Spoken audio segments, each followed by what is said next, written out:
and welcome to another video for Auto Solutions Checkpoint. And on today's video we're going to be doing a review on an Audi Q3. It's the 2-litre TDI SE model. It's a manual and it's a 2014.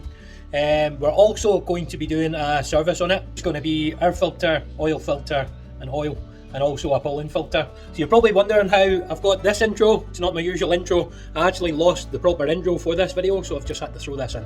But anyway, enjoy the video. It's a 2-litre 140 brake horsepower model with the stop-start technology. The vehicle itself, I think it's a lovely, well-presented vehicle. It would be good for a small family. To be in the Q3, it's the Quattro. Drives good, it looks good. Outside is quite easy on the eye as well. This here one's white. I think it's quite a nice colour. But yeah, some of the gadgets in it is quite smart. This here one's done 77,000 miles. My overall opinion on driving the Audi Q3, well, it's undeniable that you're driving an Audi. It feels so well built. The comfort level, I don't know. I think long distance driving this, I don't think it would be as nice. But for short distances and that, going from A to B, I would say it'd be okay. I would say once you've learned where everything is in the vehicle, it'd be quite easy to motor. I just feel from they've started putting the screens in up on the dash and having the rest of the stereo down the way, and there's no digital displays in that. I think it makes the dashes look a bit basic, but at the same time modern. It's just a bit of a balance between them both. The likes of visibility whenever you're reversing and that, it's not too bad. I wouldn't say it's great because of the shape of the back end of it. It's not the worst I've driven. It would be interesting to put this to the test in the winter, like on ice, and see what the Quattro has to offer. Because I believe that would be the money shot, to be honest. I would say, economically, I don't know, you'd maybe return about 40 miles per gallon in this. I don't think it would be that bad, to be honest. Given that everything's serviced and all the brakes are well maintained, tyres are inflated, I reckon you would get about 40 miles per gallon in this. You could probably get more out the motorway. For it being the 2-litre TDI, I would say performance-wise it is pretty impressive for what it is. You know, it moves when it needs to move. Obviously nowadays there's a lot faster cars out there. I would say for keeping up with the traffic, I would say it's decent enough. And for legroom as well, like I'm 6'6", and that's the seat all the way back, and I feel comfortable. The space in the back, however, you've got about this here much space in the back. So God love anybody sitting behind me. But obviously you can kind of improvise. If you are 6'6", you can move your seat forward, still be comfortable, and your feet or your knees are just touching the steering wheel. Okay, and that'll give somebody enough room in the back. But at the same time, I really wouldn't like to be that passenger sitting in the back. What's good about this as well is regards safety. Obviously you've got your side impact bars as standard, but you've got airbags all round. You would have a curtain airbag, so you would, and you would have airbags down where your shins are, 2 in the dash obviously. So I would say you're protected to a degree. I've seen a lot more protection on cars, but for what it is, I would say it's decent. So if you're looking for a comfortable family car that's good for short distances, I would say this is good, comfort wise. But long term, long distance driving, I would say it would be quite sore, and you would need to stop a few times just to stretch your feet and things. But at the end of the day, this is the way vehicles are going. Vehicles are kind of all turning the same way, where everything's biodegradable, recycled. You know, even the feeling of the fabric, I think the feeling of the fabric's quite rough for it being Audi. But obviously things have never really changed with Volkswagen Audi Group, and I believe that the material that they use with their seats are very, very hard wearing. So the likes of this is 77,000 miles, there's no any wear on the seat. See, at 177,000 miles, there'll be minimum wear on the seat, I think anyway. You know, so I think they're very well built. Their seats are hard wearing, but obviously the material I think is just quite a rough feeling. Exterior wise, it is very, very nice. It's got 17-inch wheels, the bigger tyres obviously because it's a Q3.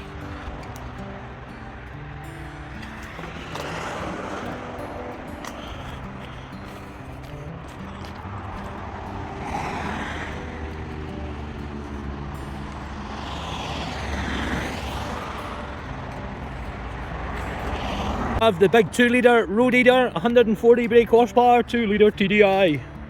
This being the lower spec model, it's got the ordinary light bulbs instead of the xenons. But you have to admit, it is a pretty decent looking, well put together vehicle. For the age of it, it isn't that bad condition. It's got a wee scuff on the bumper and that, but yeah, it's quite nice. Number plate has seen better days. I've not got a clue what has been happening with that number plate.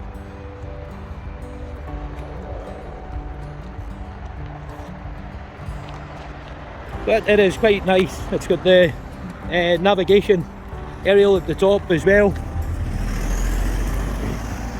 Twin exit exhaust, I think it's a bit overkill, but hey ho. £200 to road tax. I wouldn't say it's neither here nor there, to be honest, because it kind of varies. It's the same engine in Seat Exio, which is, I'm trying to think, the Seat Exio had more brake horsepower than this. However, it was 180 quid a year to tax, so it's quite odd how they work the emissions on them, to be honest. Personally, I think it's all a scam, but what can you do? You get some 1.6 HDI Berlingos that are ULEZ compliant, and then you get ones that aren't, but it's exactly the same engine. But obviously they do tweaks to make the emissions better or whatever, but aye, it's all a big scam, just to make money out of you.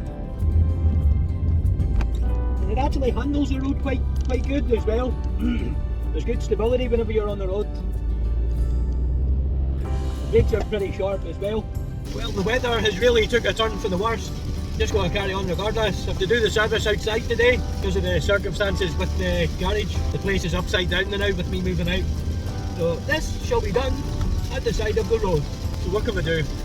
Can they do nothing about that? Just put a smile on, because if you didn't smile you'd cry, eh? It is absolutely teeming it down. I wouldn't be surprised with that weather, but there would maybe get a bit of thunder. Yeah, I would say there'll be a few flash floods today. That is heavy as heck. See, with it being summer, all the crud gets into the drains and they dry up.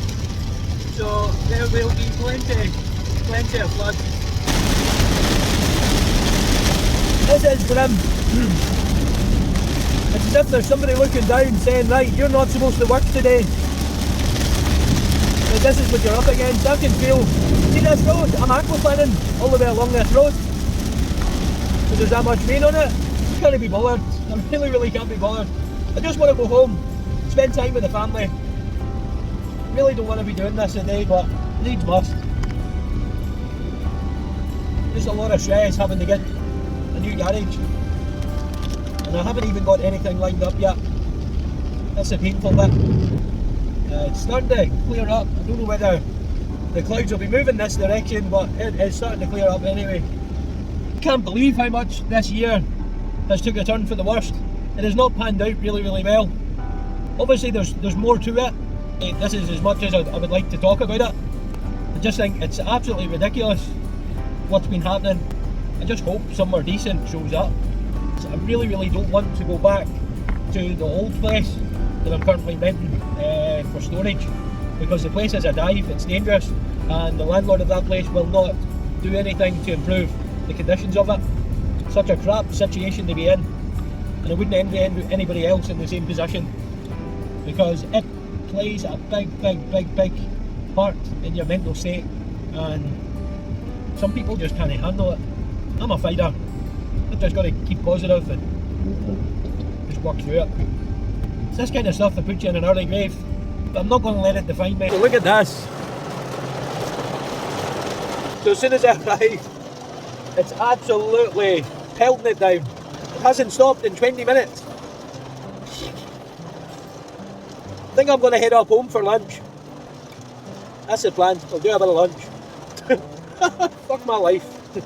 Okay, we're going to start with the airbox, which is a T25. We're going to remove it and put the new filter in.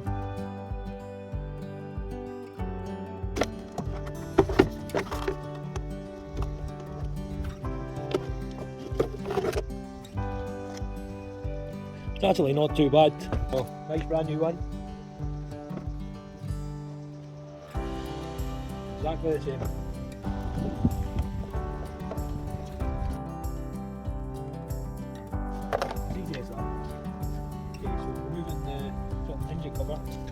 they're safe so that they're not stood on. What we need to do is remove what appears to be a EGR vacuum. Just move that out of the way. I think it's a size 32 socket. To remove the oil filter. Right, so this is the EGR vacuum that I removed. So it was just a case of undoing the clip and moving it out of the way. And I believe if unclip these, move that out of the way without actually disconnecting anything, it'll not bring any lights on in the dash. Would you believe that? Okay, so I believe the last person that's done an oil filter on this was King Kong. So just putting an extension bar in a socket, just as a lever on the end of my ratchet. Try and loosen it. There we go. That's like that. But that was on tight. That was on far too tight. And the reason why you don't put it on far too tight is because you can end up cracking the oil filter housing. Which basically a simple job doing an oil filter can turn into a lot of money. Right, so here we go. So it's definitely been a wee bit overdue, an oil filter, but I wouldn't say it's the worst that I've seen. What we're doing is removing the old one, and we're going to be replacing the little rubber bung which you get with the new one. Just pick the old one off.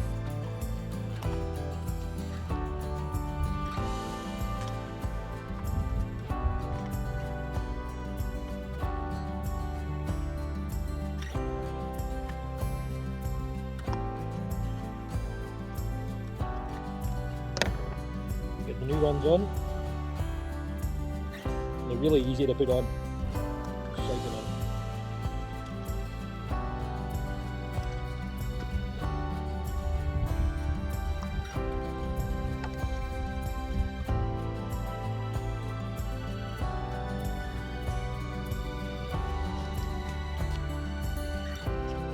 Make sure you're getting it in the little groove here before you continue with it. That's a nice snug fit. Get your new oil filter. You need to push it in until you hear the click.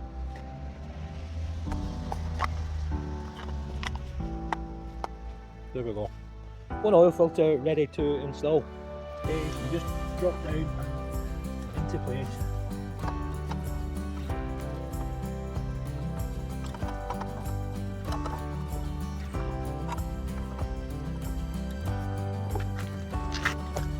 More of a pain to get it back in. You just need to move your loom out the way and then drop it in place.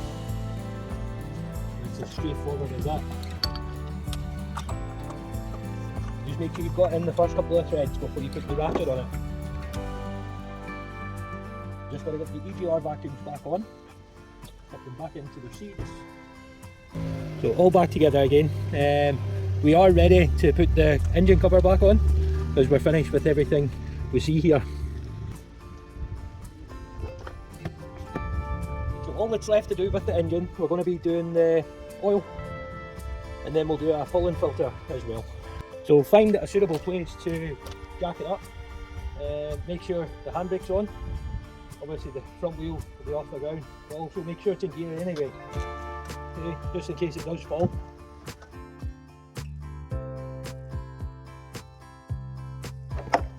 So quite an annoying thing about this, it's got a mixture of Torxes, seems to be flathead screwdriver, you get like a T25 and a T45 for some reason. I have no idea why the mixture. This is the tedious part, just to get some oil out the car. Because how they do these in the garages is it's basically like a giant syringe for doing these, which isn't ideal for me being out in my truck.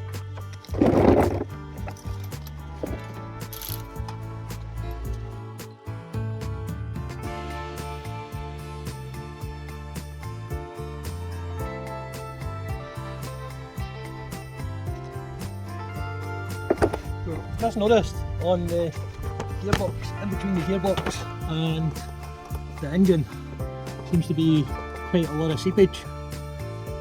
Don't know if that will be a crankshaft oil seal or what, but it isn't a good sign seeing that.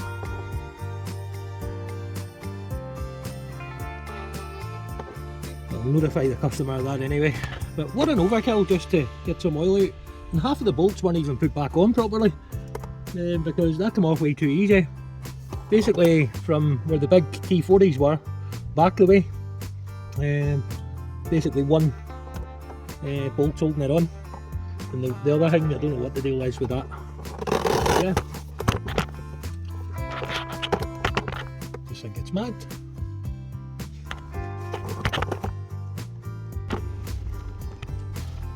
Okay, so we're ready to get the oil out of it. Now the sump bung is a 19mm, so I'll move the oil thing out of the way.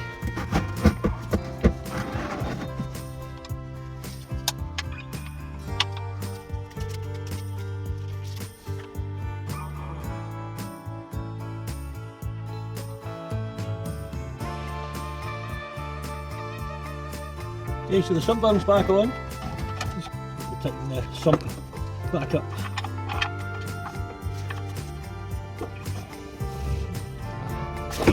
Need to get the under tray back on.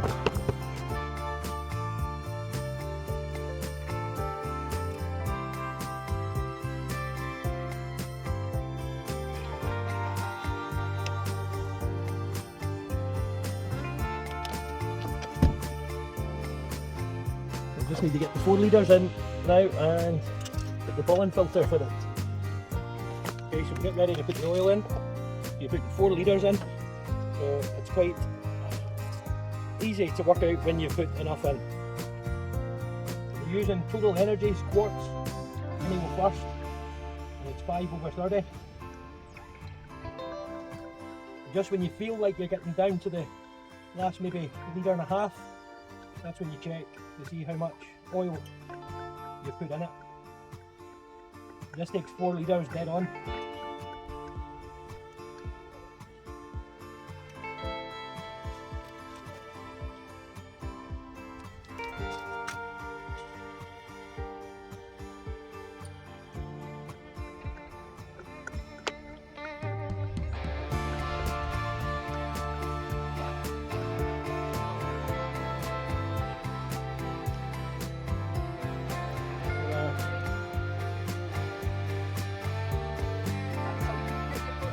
Oh, that's not even half of it. I've got a full shipping container full of tools, and also my garage as well. But this is just for doing the mobile work. Honestly, see if I sold it all, I wouldn't be here, I'd be like in another country. It's a joy. I enjoy doing it though.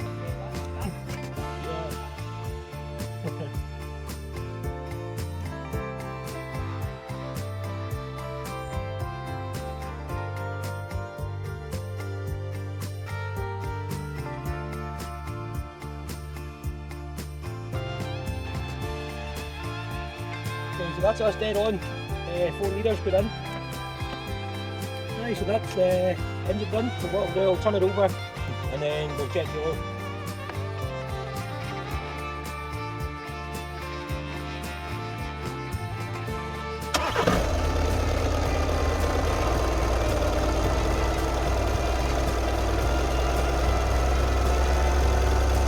So let it run for a couple of minutes and let the new oil circulate round. Then dip it, and if it needs any more, put some more in, but it won't need any more because I put 4 in exactly. Okay, so that's it, been running for 2 minutes.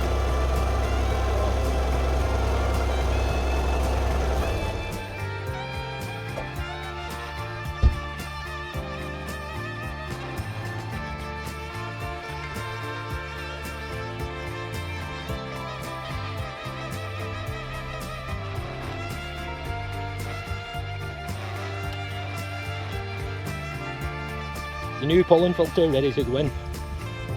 I'll just show you how it's done. I'll set that up out of the way. And down here, we'll get this little cover here. See if we can put some light on. Right, you have wee twisters, so anti-clockwise. I think this is right, anti-clockwise, yeah. Unscrew them off. There's only one. What? So whenever they've done the pollen filter before, they haven't bothered the backside putting the right ones back on. Right, so what's this?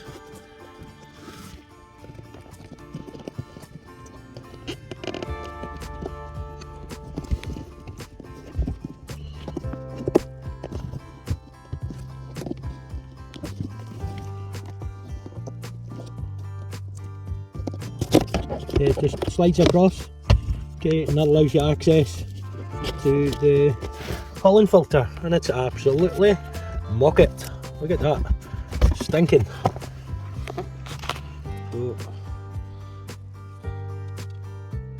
Right, so it has been replaced at one stage because it's not the original one, but that is stinking. But it's good to see it has been changed and it's not the original one. Okay, so fire it up with the new one. Just for it back up again. Okay. That's it clipped in nice and neat. Hard to do this here and hold the camera at the same time. Here you've got the wee arms in and slide across. That's us in, nice and neat. Get this back on. Okay, so to reset the oil change light, you need to go into the car's, you need to press the car button, right, to allow you into the access. Right, so scroll down. Okay, to service checks, and how you scroll is anti-clockwise to go down the way. So to press enter, service intervals. So basically you're pressing this button to enter. Right, enter again. Next oil change, 5,200 miles. Service due, 7,400 miles.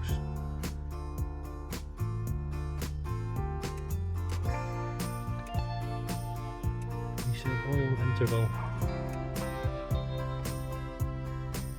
It's been reset, the oil's changed.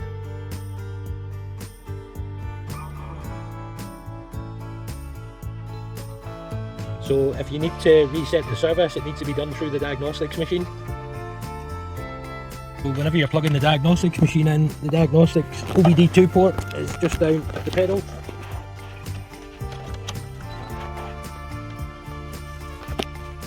That's us plugged in, and go to maintenance and service.